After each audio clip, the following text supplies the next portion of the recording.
You turned. Holy cow! I turned your That thing loud. Yeah, it is. It's a nice day. It is a nice day. It is a beautiful day. It's like 40 degrees or so.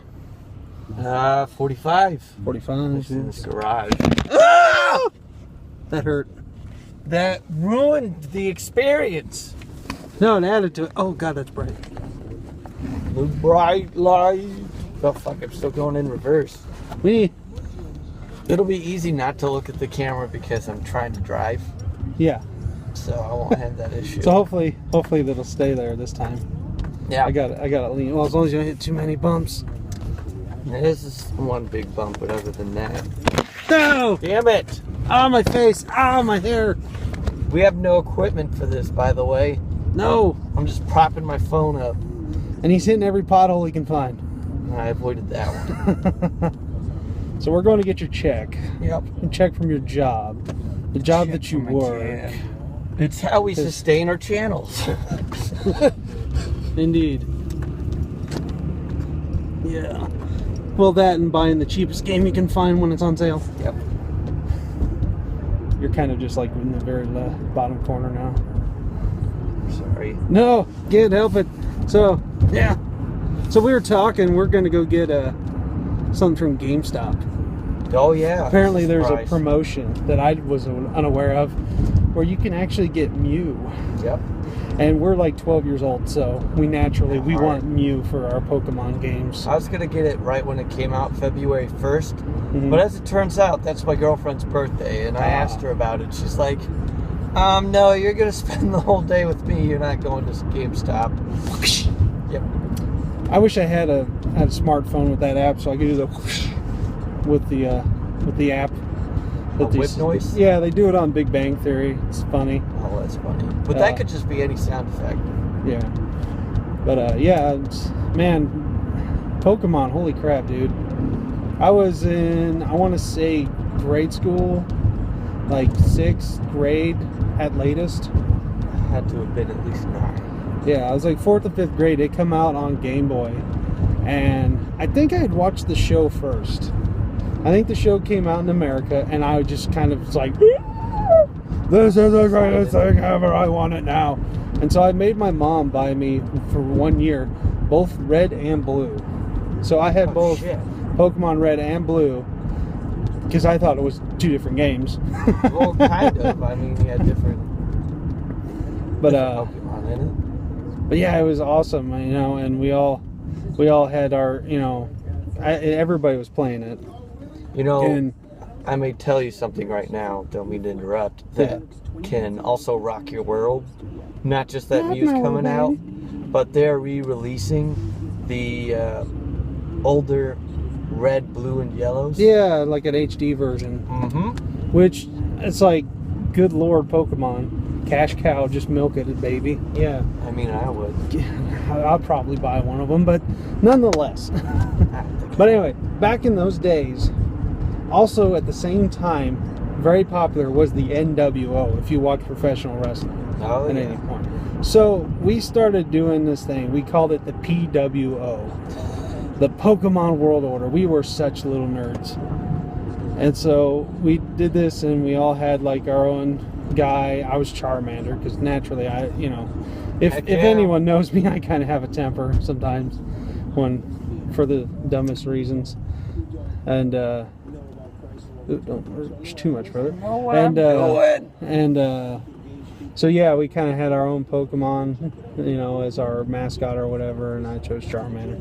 So it was kind of a fun time, and then they were releasing toys and stuff. They had these little toys that were about that big, and you could set up the figures, and basically what you used to capture them was you had a little thing that looked like a Pokedex, and you put the little ball in the top, and it clicks, and then you push. Oh, you launched the thing. I remember that. And if you knocked them over, you beat them.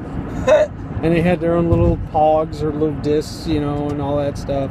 And I still got those little figures. They're dancing all around my room. I would just take the string out and launch it at my brother. Go, Pokeball! Ow, you son of a bitch! Yep, that's pretty much how it went. Yeah, so I was hugely popular thing, you know, into it and all that stuff. But then because I'm also creative and I'm also a bit of a writer. Like, I have this thing where if I'm trying to sleep, I can't fall asleep unless my brain's active. Like, I have to be thinking about something. So I'll make up stories as I'm trying to sleep. And so, like, I'll just be sitting there, and in my brain I envision a character. And I even made a video on Adobe. Crap, I forget what it's called now. It's the thing where you can make animations and stuff. Oh. It was part of a project, and I did like a little storyboard for it, and I made, it's kind of like a motion comic almost. It's cool. And it's about a character who was a young boy at the top of the world of Pokemon. And his father was actually a gym leader at the time. But he was the prodigy. He was the phenom, you know. He was the next big thing. And then abruptly, his father just dies. Oh, shit. And, like, his father was his inspiration, his hero. And it just kind of sent him into, like, a downward spiral at an early age. And so he just drops off the face of the earth. Like Kylo Ren. Yeah, no. But this was before Kylo Ren. No, his father never died. He killed him. Oh, God. But no, so basically it's set in the Emerald and Ruby and Sapphire realm. Okay, gotcha. Because while they're at what I call the Pokemon Academy, you know, at the time, him and like this other guy who would be the bad guy type, the rival, and then like he was friends with Flannery, if you know who I'm talking about, the redheaded young girl with the volcano badge or whatever. Not volcano badge, oh boy, there's so many. I got them all. There's a lot. So she's in that same age group as the character, and so you know, like he just drops off the face of Earth, and you know, like fast forward to like I think he's like 20 or something. He like finds his Charmander. Like he's dropped so far out of the spectrum. He's like mowing people's lawns, you know, and he finds this, you know, wild Charmander is just a little guy, and decides, you know, just for the heck of it, because he followed him home, he'd raise him. And so it kind of gets him back into the mood of it, and all the while he's had this Kadabra, and this Kadabra is kind of special. He's got like heightened abilities, but a deeper connection with humans, where he can actually mentally communicate with them, like almost verbally, like you hear it. Right. So he's got this guy as his best buddy, and his other Pokemon he dropped off with, like one of the professors or whatever, to watch for him. And I mean, his family's still wealthy even after his father's passed away, so it's not a big deal. They can hold his stuff. So he gets back into it, and he decides he's going to go back out into the world and try it again. You know, see if he can find that old love that, you know. And then there's romance, you know, getting reconnected with Flannery, except now she's with the other guy, and so he has to kind of like win her back and stuff. Through Pokemon battles. Yes. But it was kind of, you know, it's cool. You know, fan fictions are always out there. Not like I wrote it and published it somewhere for people to look at. So what's your experience with Pokemon like? Like a beautiful love story is what it's like. A man and his Wobbuffet. It was me and my Charmander. I loved that Pokemon so much that I didn't level him up at all. Yeah. Why would you have like a level 90 Charmander? That'd be funny. Level 100 Charmander, actually.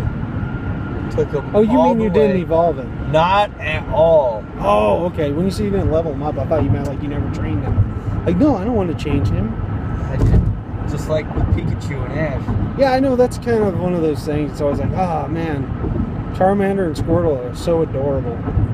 And Bulbasaur a little bit, but it's like, I kind of don't want to evolve him because Charmeleon's ugly. Yeah, nobody likes Charmeleon. And Charizard is epic. Child of the... Yeah, Charizard is epic though. Yes. So yeah, I would always, you know, it's like, well, just remember I'm gonna have Charizard. That's all I had to tell myself. By the way, when you're a level 100 Charmander, it's still very hard to do anything against the Pokemon League.